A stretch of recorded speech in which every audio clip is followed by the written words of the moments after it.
Et salut à tous les amis, c'est Doc et bienvenue sur la chaîne Le Futur est de retour. Ça va faire bientôt 2 mois que j'ai reçu ma superbe Tesla Model 3 Propulsion et voici venue l'heure de constater l'autonomie et les consommations de cette voiture. Alors d'après la fiche technique, 510 km estimés d'autonomie avec les jantes équipées d'Aero Wheels, l'autonomie WLTP de la voiture étant de 491 km. Et oui, mais sauf que dans les faits, je ne fais qu'entre 200 et 250 km maximum. Comment peut-on être aussi loin de la réalité ?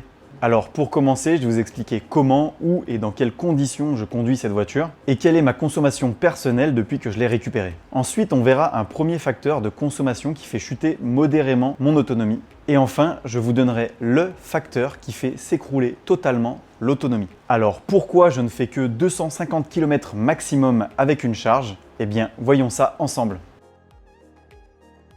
L'utilisation que j'ai moi de cette Tesla Model 3 est plutôt urbain, voire périurbain. Du coup, je me retrouve souvent avec des consommations plutôt basses. J'arrive assez régulièrement et facilement à atteindre les 8 kWh au 100 km. Pour autant, ma moyenne est de 13,8 kWh au 100 km affichée dans la Tesla, sachant que cette moyenne compte le dernier trajet de 850 km que j'ai réalisé, dont 700-750 km d'autoroute. Donc forcément, ma consommation a bien monté pendant ce trajet. Mes conditions n'ont toujours pas changé, j'habite en appartement, je ne peux pas recharger à domicile. J'utilise donc des bornes publiques qui me permettent de charger à 11 kW. Ce qui tombe très bien dans mon cas puisque j'en ai une à 200 mètres de mon domicile. Donc pour moi, clairement, c'est l'idéal.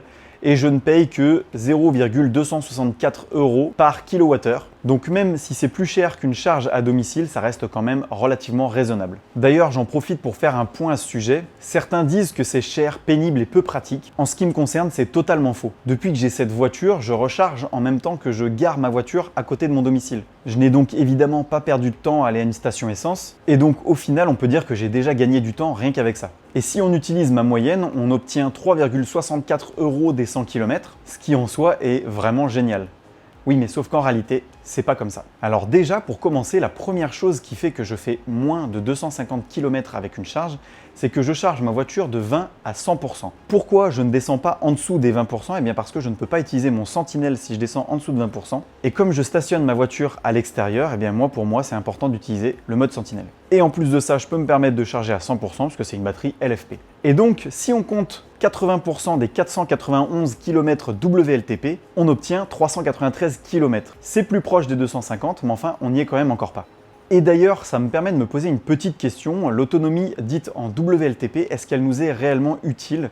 Puisqu'en fin de compte, on utilisera rarement la voiture de 0 à 100%. Et je me demande si elle ne sert pas qu'à nous donner une petite idée de l'autonomie de la voiture quand on l'achète. Du coup, je vous laisse vous exprimer à ce sujet en commentaire. Comme je vous l'ai dit, ma consommation estimée affichée dans la Tesla est de 13,8 kWh au 100 km. Et franchement, c'est vraiment très raisonnable, surtout avec un trajet autoroutier. D'ailleurs, pour ce trajet, j'ai eu une consommation de 14,9 kWh au 100 km, donc pour 700 km d'autoroute, c'est vraiment pas mal. Sauf que du coup, on va revenir un petit peu à la réalité. Aujourd'hui, j'ai consommé 836 kWh au total depuis que j'ai la voiture. Cette quantité d'électricité, j'ai pu l'estimer grâce à, d'une part, Teslafi, pour les recharges qui n'étaient pas calculées, et d'autre part, toutes les factures que je reçois à la suite de chacune de mes recharges. Et sachant que là, aujourd'hui, j'ai fait 3716 km avec la voiture, eh bien ça me fait en réalité une consommation moyenne de 22,5 kWh au 100 km. Et là, clairement, on est bien loin des 13,8 kWh au 100 km affichés par la voiture depuis que je l'ai achetée. Facturé, comme je le disais tout à l'heure, 0,264 € par kWh, ça me ferait du coup 5,94 € au 100 km. Alors bien sûr, vous allez me dire, c'est quand même largement mieux que les thermiques, diesel et essence, voire même, c'est quand même un petit peu mieux que les voitures qui roulent à l'éthanol. Certes, du coup, on comprend pourquoi je ne fais que 200 à 250 km avec un plein, mais ça explique toujours pas pourquoi. Maintenant, il a bien fallu que je comprenne où partaient tous ces kilowattheures et pourquoi il y avait un écart de 8,7 kWh au 100 km entre la moyenne affichée dans la voiture et la moyenne réelle de ce que j'ai consommé depuis que j'ai la voiture. Et bien d'abord, on va s'intéresser à la climatisation. On est en été, il fait très chaud, donc forcément la climatisation tourne quasiment tout le temps. Et cette dernière a tendance à engloutir les kilowattheures. En particulier sur les petits trajets, et c'est ce que je fais moi le plus souvent, où elle va avoir tendance à tourner à fond et de ne pas avoir le temps de se stabiliser à une certaine température et donc de redescendre un petit peu en consommation. D'ailleurs, là où je le vois le plus, c'est le matin où en général je m'en passe et c'est justement à ces moments-là où j'arrive très facilement à descendre à 7 ou 8 kWh au 100 km. Tandis que dès que je la mets, je monte très facilement à 12 à 14 kWh au 100 km. Donc dans mon cas, elle me fait plutôt surconsommer puisque je fais des petits trajets. Mais à la limite, eh bien, c'est pas grave puisque c'est inclus dans la consommation moyenne qui est affichée par la Tesla. En revanche, comme il fait chaud, je profite d'une option supplémentaire qui est le préconditionnement de l'habitacle. Et donc, à l'aide de l'application, je mets la climatisation dans la voiture 5 à 15 minutes avant de partir. Et franchement, c'est vraiment top puisque quand j'arrive dans la voiture, elle est déjà fraîche ou alors elle est presque fraîche et j'ai pas besoin de faire quelques kilomètres pour sentir la fraîcheur de la clim. Et c'est là que j'ai aussi une surconsommation, sauf que cette fois-ci, ce n'est pas inclus dans la moyenne affichée dans la voiture. Il faut savoir que la consommation n'est prise en compte dans la moyenne que dès qu'on passe en mode drive. Du moment qu'on est en mode parking, eh bien toutes les consommations ne rentrent pas dans cette moyenne. Pour autant, je m'aperçois que c'est pas ça qui fait non plus éclater ma consommation en kilowattheure et que malgré tout, ça reste quand même assez occasionnel.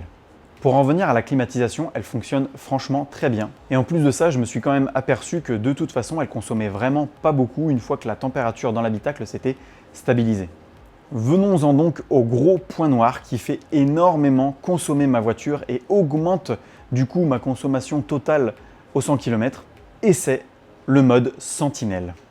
J'habite en appartement et tant que j'ai pas trouvé une autre solution, la voiture dort dans la rue. Et j'active donc le mode sentinelle 100% du temps. Alors pourquoi ? Eh bien déjà parce que c'est une très belle option qui est offerte par Tesla. Et je trouve vraiment dommage de s'en priver quand on en a réellement l'utilité comme c'est mon cas. Mais aussi parce que si ma voiture était dégradée sérieusement et que ça a été filmé par le mode sentinelle, eh bien je pourrais rendre visite à mes voisins en leur demandant soit un document amiable, soit en faisant valoir ma vidéo auprès de mon assurance. Petit bémol en revanche, je ne suis pas sûr que ça marche réellement pour les petites dégradations comme les coups de portière ou les griffures pendant les mauvais stationnements. D'ailleurs, je vais vous montrer une petite vidéo explicative de à quoi sert réellement le mode sentinelle. Donc c'est ce qui m'est arrivé il y a quelques semaines déjà. La voiture avait tout juste un mois, elle était stationnée, il était 2h30 du matin, donc clairement j'étais pas à ma fenêtre pour voir ce qui se passait dans la rue. Et alors, coup de chance inouï, ça de boule d'attelage a tapé sur la plaque d'immatriculation et le pare-choc avant ayant quand même une certaine souplesse, du coup je n'ai pas eu de dégâts. Malgré tout, si j'en avais eu, ça m'aurait permis d'avoir l'immatriculation de la voiture, les deux personnes et leur visage qui étaient dans la voiture à ce moment-là, et j'aurais donc pu recourir à certaines solutions. Du coup, dans mon cas, le mode sentinelle consomme entre 8 et 10% de batterie par jour, dont 5% principalement la nuit. Et c'est quasiment le mode sentinelle à lui seul qui est à l'origine des presque 9 kWh au 100 km de différence que j'ai entre l'affichage de la voiture et la consommation réelle que moi j'ai calculée, passant quand même de 13,8 à 22,5 kWh au 100 km. Et c'est pour ça que je suis en train de vous préparer une vidéo sur tout le mode sentinelle et en particulier sur sa consommation.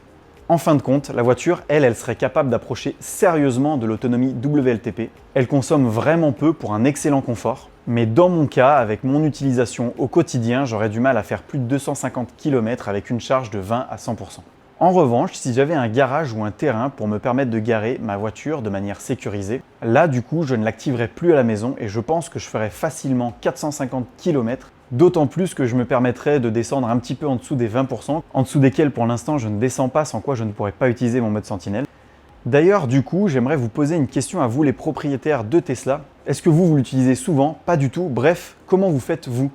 Dans les prochaines vidéos, je vous expliquerai comment charger facilement sur borne publique. Je vous montrerai aussi les accessoires que j'ai achetés pour ma voiture et dont je suis d'ailleurs particulièrement content, même si je les ai payés un petit peu cher. Et il y aura aussi cette fameuse vidéo sur le mode sentinelle, vraiment une vidéo que je veux complète. J'espère que la vidéo vous aura plu. Si c'est le cas, pouce en l'air, ça me fait énormément plaisir. Dans tous les cas, je ne vous abandonne pas puisque je serai de retour dans le futur pour de nouvelles vidéos.